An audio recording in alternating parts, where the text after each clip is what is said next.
everybody, welcome to my brief video lecture related to free and free basketball. First of all, let me introduce myself. My name is Yuri. I am head coach of free and free Belarus women national team, and I want to say it's a great honor for me to make this video, to share the information with you. Today we're going to speak how to switch effectively from 5-on-5 to free and free basketball. I really hope it will be helpful for you guys, and together we continue to elevate free and free basketball to the next level. For whom this video will be interested for? During last seasons I met a lot of 5-on-5 players who started play in free and free, and most of them struggled with some difficulties. As a result, they lost their efficiency in the free and free game.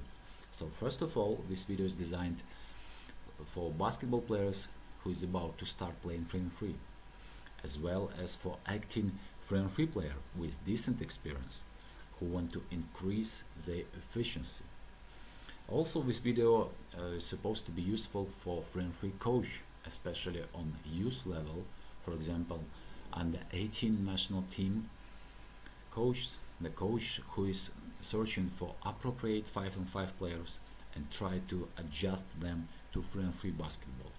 So the basic goal of this video is to make more smoothly switching from 5-on-5 to free and free basketball. So we start with the major distinction of free and free game. What is the principally separate 5-on-5 and free and free? Of course, these two factors, game intensity and the level of contact. Of course, there are more little features, but these two distinctions are the major ones. And therefore, we can define the key factors to quick and effective transition from 5-on-5 to free and free. Just for the sake of simplicity, we divided on two groups.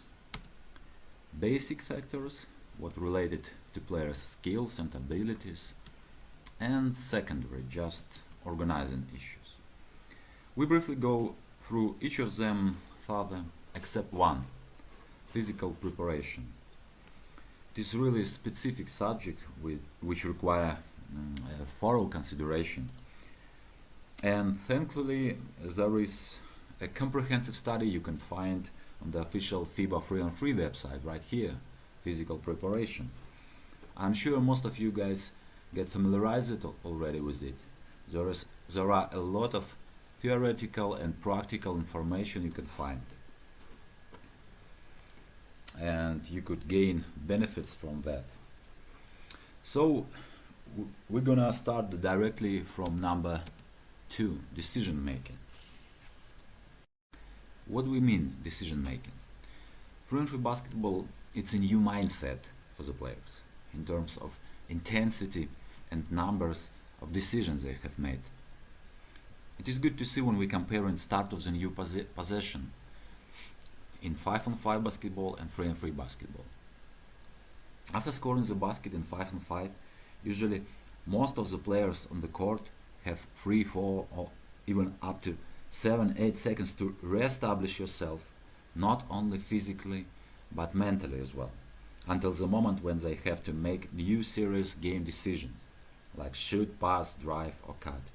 And if we're talking about defensive team, they have time to re-establish defense, to be ready to pick and roll or whatever. While in free and free basketball there is no time to break, and it does not matter defense or offensive. You have to react immediately and start to make a new decision, and it goes continuously without stopping. In free and free basketball we have 3 important issues. First of all, just 3 players on the half court, so each player has more intensity. Every minute they have 2 times more possessions per minute, just because 12 seconds shot clock, and instantly and continuously switching between defense and offense. That's why free and free mental intensity game. Every player, every minute has to make 2 or even 3 times more key decisions and made it continuously without stopping. So what it means practically for us, for coaches and players. As a result, to be effective in 3-on-3, new mindset and specific drills should be implemented in practice plan. The players have to be ready for quick offensive defensive switching, have to be ready for making decisions without any delays. It's a new mindset, and it goes only through experience, through practice and through specific drills.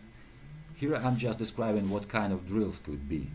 When we will go opportunity to go outside, in the court, we will make some video with such drills. But it is for the next video.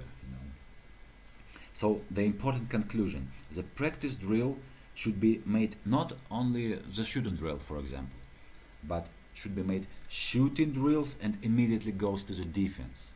It's really, really crucial, it's really important.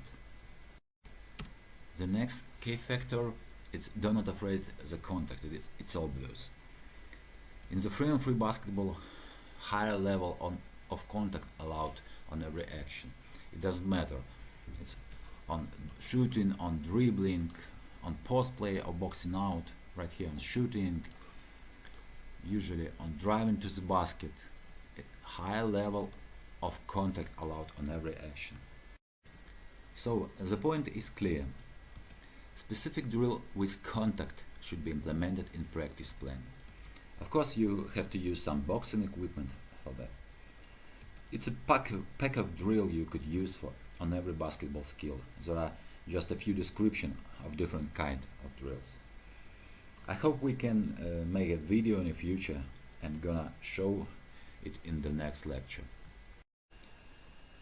The next chapter is offensive responsibility. Really important factor for every 3-on-3 player. As we said, there are just 3 players on the court, so you cannot be just a specialized player as we met a lot in 5-on-5. For example, just set a screen, or just playmaker, or just rebounding player, or just playing in defense with the best scorer, and after that in offense you just stay in the corner for spreading the space. No, in 3-on-3 every player has to be a leader. Every player has to take responsibility when the ball comes to his hand. Every player has to be ready for a shot as only opportunity comes. It is also different mindset for some players. So from the very beginning it should be installed in the player's brain. You have to be ready to shoot. Now a couple of words about defensive mentality. Yes, today you can see it in 5-on-5 as well. Many coaches and teams creating aggressive defensive mentality in 5-on-5. They understand that it could be really helpful. But in 3-on-3 is even more important, just because there are only 12 seconds for shot clock, and because the high level of contact is allowed in defense. It is not only the possibility more likely to steal the ball, but at least to steal the time from the opponent. Look, they play aggressive defense, and now the offensive team has just 5 seconds in the shot clock. They do not have opportunity to organize a solid offensive play. So, aggressive defense is one of the major factors to create a winning 3-on-3 team. So, to summarize, the basic factors which we have keep in mind when dragging out players from 5-on-5 to 3-on-3. First of all, special physical preparation. Also, ability to make right and fast decision in intensive pace. They have to not afraid a contact. Players have to be ready to take responsibility for a shot. And of course, have to be aggressive in defense. And just quick go through the organizing issues. First of all is player selection. So what we as a coach have to pay attention when we're picking up players for effective 3-on-3 team. What kind of players should be? Of course it could be any size, any height and body, but in such cases they have to have extraordinary skills in athletics, honestly, which not everybody has. And moreover, have to be able to play defense in mismatch. So small guys have the ability to play defense in the post, while big guys have to have quick feet to play defense in the perimeter. Of course, we have such exception in free and free, but the majority, the best working profiles are the following. It's above average height, the numbers of course for the men's team. Good athletics ability, play defense, can shoot, can drive, can pass. So all around universal players would be perfect. But I repeat, it could be exception. There is just a preferable profile, just to what kind to focusing on. And the last but not the least, it's a game self-control. Everybody know that during free and free game all players have to control game by itself. It concerns not only playing, technical decision, but tactical decision as well. It's about substitution, timeouts, and strategy adjustment. For the new guys in free and free, I'm really suggesting to pay special attention for the substitution, because in free and free substitution should be done very often to maintain the high pace of the ball game. But 5 and 5 players used to play a lot without substitution, so they have to be prepared in advance. You have to play your time span at the maximum tempo and make squad rotation frequently. What about timeouts and strategy adjustment? Players just have to understand when timeout should be taken. It depends on situation, or how the tactics should be adjusted during the game. It depends on the situation on the court. There are a lot of different cases could be. Of course, deep understanding of the free and free game become with the huge experience, but sooner rather than later. Coach has to prepare a player in advance. So let's summarize all what we have said. In this video session we considered what we need for effective transition from 5 and 5 to 3 and 3.